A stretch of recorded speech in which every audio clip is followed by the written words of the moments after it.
संगीत रागी जी, आपसे पूछना चाहूंगी कि कुछ कांग्रेसी ऐसे भी हैं, प्रियंक खड़गे जी, जो बोल रहे हैं भगवान है कहाँ, उन्होंने क्या बनाया?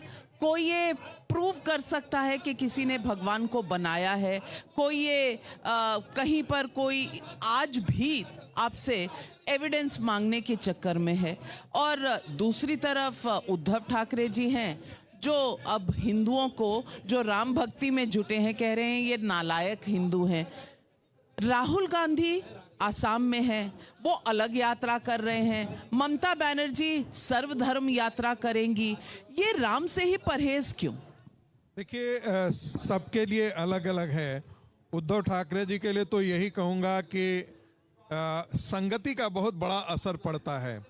और गोस्वामी तुलसीदास जी ने कम से कम 110-12 पेज जो है रामचरितमानस में ऐसे ही तत्वों की पहले उनकी विनती की है कि गणेश जी की वंदना तो की ही है, साथ साथ दुष्टों की भी वंदना की है ताकि अच्छा काम हो सके। तो दुर्बुद्धि उनको घेर रही है। नाश जब होता है तो सबसे पहले ईश्वर उसका विवेक हरण करते हैं, तो उद्धव ठाकरे का विवेक हरण हो चुका है। दूसरी बात, ये जितनी पॉलिटिकल पार्टियां हैं इंक्लूडिंग कांग्रेस पार्टी, देखिए ये रामद्रोह पर उतर आए हैं। और इनका कांग्रेस पार्टी खासकर से इसलिए कर रही है क्योंकि वो 2029 का चुनाव नहीं जानती है, वो 2024 के चुनाव नहीं लड़ रही है, वो 2029 की चुनाव की तैयारी कर रही है। उसको पहला ये स्टेज है जिसमें वो चाहती है कि किसी तरीके से जो मुस्लिम वोट बैंक था, क्षेत्रीय पार्टियों ने हमसे हड़प लिया था, उस पर किस प्रकार से हम एकाधिकार पुनः प्राप्त कर सकें, इसलिए कितनी मुस्लिम तुष्टीकरण हो सके।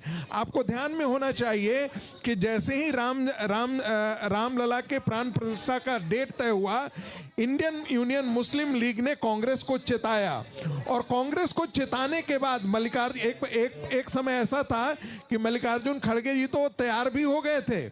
उन्होंने कहा कि हम जाएंगे, हमसे चला नहीं जाता था। तो जो उनको देने गए थे, आमंत्रण पत्र देने गए, तो उन्होंने कहा कि हम आपके लिए विशेष सुविधा की भी व्यवस्था कर देंगे। लेकिन राहुल गांधी इसके लिए तैयार नहीं थे। राहुल गांधी की स्थिति क्या है कि वो वामपंथियों से इतने घिरे हुए हैं कि उनको न भारत की समझ है, न भारत की चेतना के बारे में जानते हैं, न भारत की आध्यात्मिकता के बारे में जानते हैं। वो एक अबोध शिशु की भांति वामपंथियों के खेमे में आकर के जो मन सो बक जाते हैं। और यही कारण है, देखिए राम चराचर विश्व के स्वामी तो हैं ही, वो भारतीय राष्ट्रीयता के उन्मेष भी हैं, वो भारतीय राष्ट्रवाद के उन्मेष भी हैं। ये हमें भूलना नहीं चाहिए। दो दक्षिण से उत्तर को जोड़ने वाला और पूरब से पश्चिम बढ़, इस गांव के एक एक गांव में राम की कहानियां हैं। कोई बालक राम और कृष्ण ही के नाम से लोग जानते हैं। हर माँ चाहती है कि उसका बच्चा राम जैसा हो, हर माँ चाहती है उसका बालक कृष्ण कन्हैया जैसा हो। तो राम इस प्रकार से इस देश के कण कण में व्याप्त हैं। ऐसी स्थिति में राम की बजाय जो राक्षसी वृत्ति को चूनता है, वही राम के आमंत्रण को ठुकराता है। सवाल सिर्फ इतना है, जिस देश की संस्कृति में राम राम कहते थे, कोई पहले प्रणाम नमस्कार नहीं कहता था, हमेशा कहता था राम राम जी। अब उस देश में राम के साथ बैर कोई सही बात है?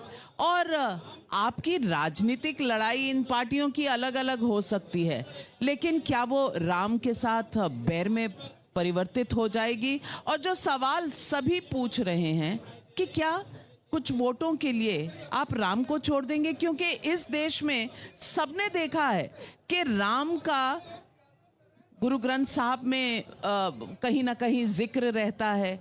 सब धर्म राम को तो मानते हैं, और धर्म को माने या ना माने, क्योंकि राम धर्म से कहीं आगे हैं। तो ये वोट बैंक की पॉलिटिक्स कहां से बीच में आ जाती है? चलिए नाविका जी, सबसे पहले तो यहाँ पे जितने राम भक्त बैठे हैं सबको राम राम। राम राम, जय श्री राम। अजीब, जय श्री राम। अच्छा एक चीज बताइए, एक बात तो चलिए आप मानते हैं कि आपने अभी इतनी शालीनता से, आज आप लोग नाविका जी को देख रहे हैं टीवी पे, यही नाविका जी में आप वो देखते हो आग, बिल्कुल वो जो जोर, यहाँ पे नाविका भी जी आज सौम्य नजर आ रही हैं, वो जो राम भक्ति कम से कम वो नजर तो आ रही है, लेकिन नाविका जी साथ ही साथ में आप दूर तक देखिए सिर्फ चर्चा और आपसी लड़ाई दिख रही है राम को लेकर। हम लोग चर्चाएं कर रहे हैं, युद्ध मचा हुआ है, हर एक जगह मंच सजा हुआ है। ये मंच सजा किस लिए है? क्योंकि कहीं ना कहीं हम राम को लेके लड़ रहे हैं और परेशानी वहीं पे हो रही है।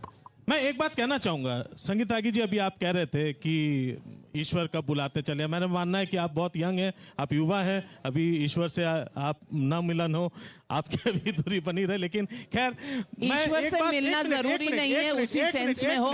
नहीं, ईश्वर को तो आंख बंद करके आप अपने अंदर महसूस कर सकते हैं। नाविका जी प्लीज, अगर आपने ऑपोजिशन के हिसाब से भी बुलाया है तो थोड़ा सा सुन लीजिए।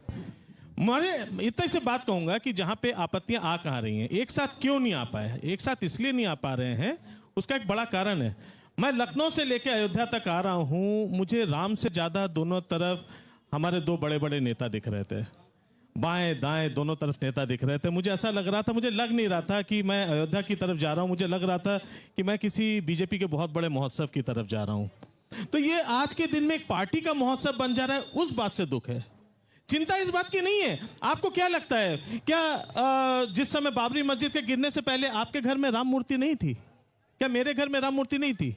आज अचानक मेरे घर के जो राम हैं, मेरे घर में जो मूर्ति है, छोटी कैसे हो गई? लेकिन सवाल यह है जो